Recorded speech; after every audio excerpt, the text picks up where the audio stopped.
Oui, en effet. Les horreurs de la Seconde Guerre mondiale ont effectivement donné naissance à deux concepts importants pour prévenir les atrocités de masse, la non-prolifération nucléaire et les préventions de génocide. Au cours des 75 années qui se sont écoulées depuis, la non-prolifération a connu vraiment quelques véritables succès. La prévention des génocides, comme je vous en ai déjà parlé, Oui. malheureusement non.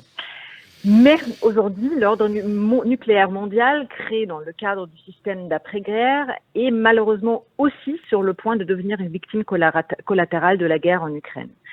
Tout d'abord, il faut comprendre que la décision de Vladimir Poutine d'envahir l'Ukraine constitue une violation directe du mémorandum de Budapest.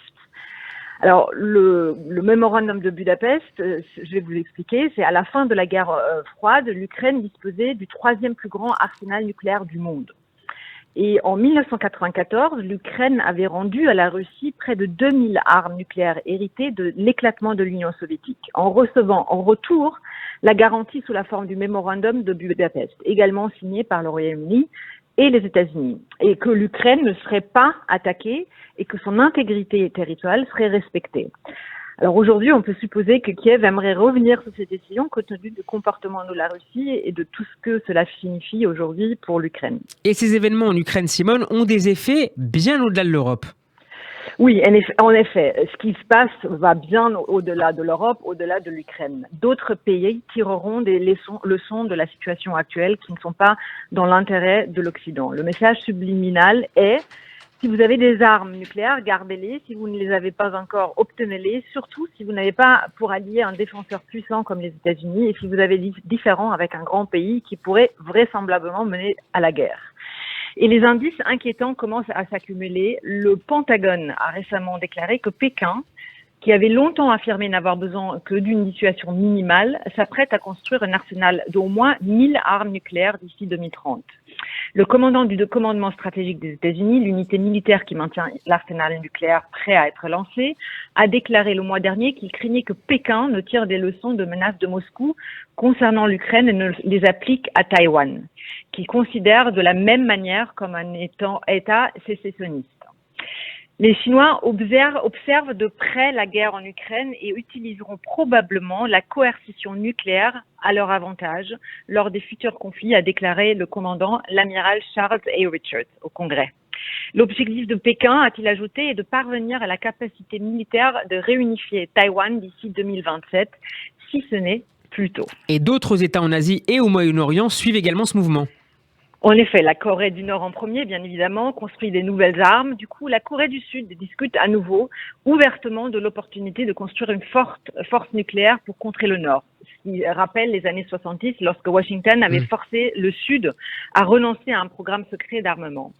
En Corée du Sud, et vraiment au-delà, le renoncement de l'Ukraine à son arsenal nucléaire, il y a 30 ans, est considéré par certains comme une erreur qu'il a laissée ouverte à l'invasion. Et enfin, l'Iran, bien évidemment, a aujourd'hui construit une grande partie de son infrastructure nucléaire. Des rapports de l'Agence internationale de l'énergie atomique suggèrent que Téhéran peut désormais produire le combustible pour une arme nucléaire en quelques semaines, bien que la tête nucléaire prenne un an ou plus, une menace directe, notamment, bien évidemment, pour Israël et les pays du Golfe.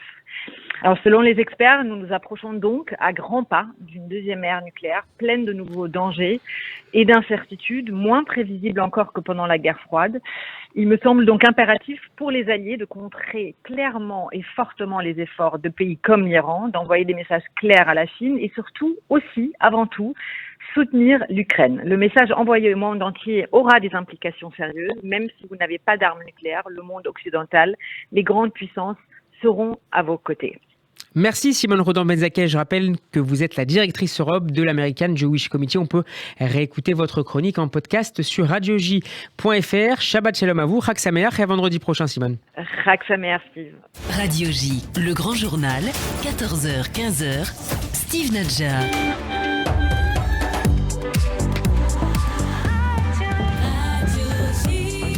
Et merci à vous, chers auditeurs, de démarrer votre après-midi à nos côtés sur Radio J. Tout de suite, le rappel des titres, il est 14h passé de 31 minutes.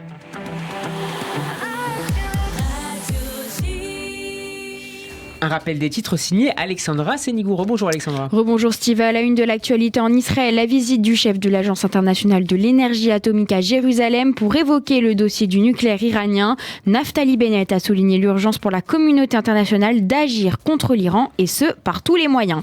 La situation sécuritaire avec l'arrestation de 3 suspects palestiniens armés de 2 grenades et d'un couteau. Ils essayaient de franchir la barrière de sécurité qui sépare la bande de Gaza du territoire israélien. Et puis à l'international, une nouvelle fusillade aux États-Unis devant une église du Wisconsin. Un homme a tué 2 femmes dans le parking de l'église avant de retourner l'arme contre lui.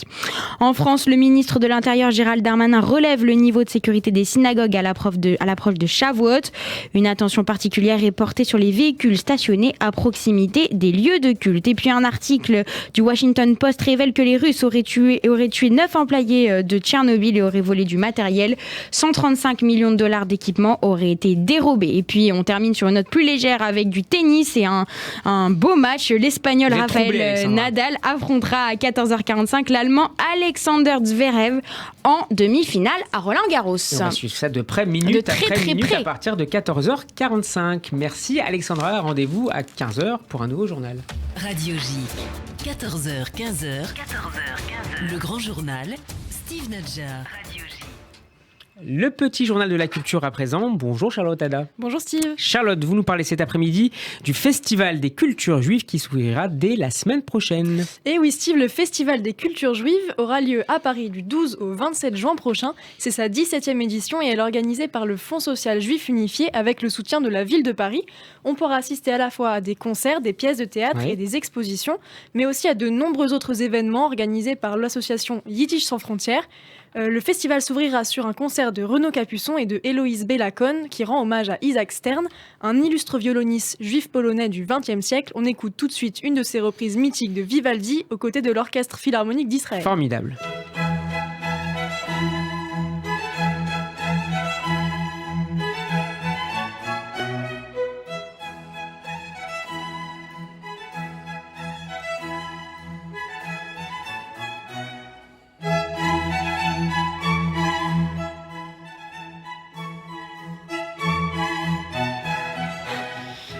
Voilà pour le Festival des cultures juives et cet hommage à Isaac Stern. On enchaîne avec de la musique, là aussi, mais dans un style radicalement différent, Charlotte, avec la nouvelle chanson de l'Israélienne Noa Kirel, sortie avant-hier.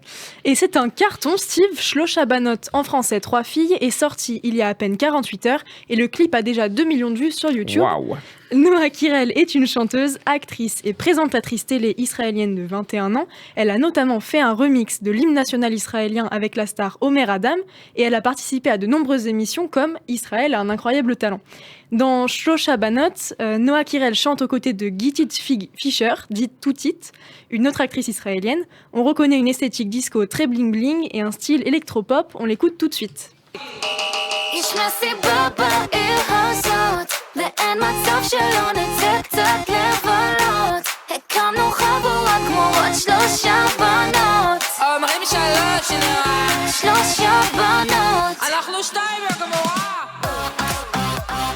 Verdict, Charlotte? Moi j'adore, hein. Bah c'est pas mal, j'aime bien aussi.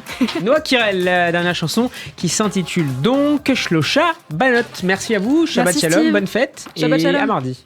Radio J, le grand journal, 14h, 15h, Steve Nadjar. Après Vivaldi et Noa Kirel, je vous donne le programme de la prochaine demi-heure dans ce grand journal. Juste après la pause, l'entretien de cette édition. Je reçois aujourd'hui le grand rabbin de la Moselle, Bruno Fison, pour nous éclairer sur la fête de Shavuot. Juste après, Simon Serroussi de l'ambassade d'Israël à Paris et à Mechad. À tout de suite.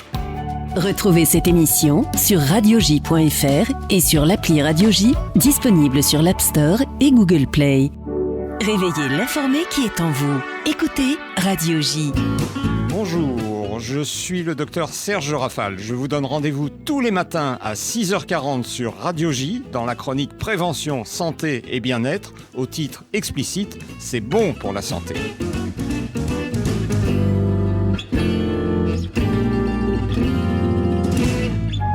Du 12 au 27 juin, le Festival des cultures juives revient. Concerts, rencontres,